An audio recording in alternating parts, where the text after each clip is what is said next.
እንዴት ናችሁ? በያላችሁበት ሰላማችሁ ይብዛ። ይህ ቲማን ዩቲዩብ ነው። በዚህ ቻናል ላይ የተለያዩ መዝናኛ ቁም ነገር አዘል ፕሮግራሞችን ይዘን እንቀርባለን። ዛሬ አንድ ነገር ይዤ ወደ እናንተ መጥቻለሁ።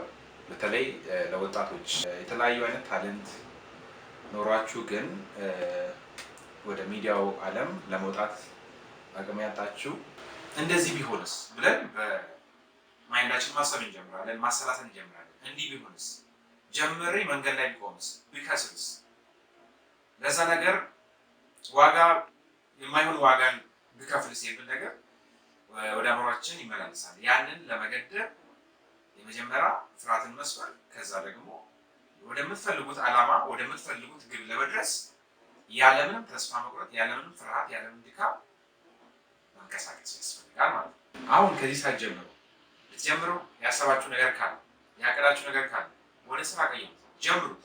ፍርሃትን አስወግዱ። የተለያየ ታለንት ያላችሁ ሰዎችን በዚህ ቻናል ላይ እናቀርብላችኋለን። ከእናንተ የሚጠበቀው ይሄንን ቻናል ላይክ፣ ሼር በማድረግ ቤተሰብ ይሁኑ እና ጊዜው ደግሞ እንደምታውቁት የሚዲያ ነው። የተለያዩ ነገሮችን ወደ ሚዲያ አምጥታችሁ ራሳችሁን ፕሮሞት እንድታደርጉ እንድታስታውቁ፣ እኛ ደግሞ በዚህ አጋጣሚ እድሉን አመቻችላችኋል። ለምሳሌ የተለያዩ ታለንት ኖራቸው ግን ወደፊት መውጣት ያልቻሉ ብዙ ወጣቶች አሉ። እነሱን በዚህ ቻናል ላይ በቅርቡ በተለያየ አቀራረብ ይዘን እንቀርባለን። የተለያዩ ፕሮግራሞችን በዚህ ቻናል ላይ ታገኛላችሁ። እናመሰግናለን።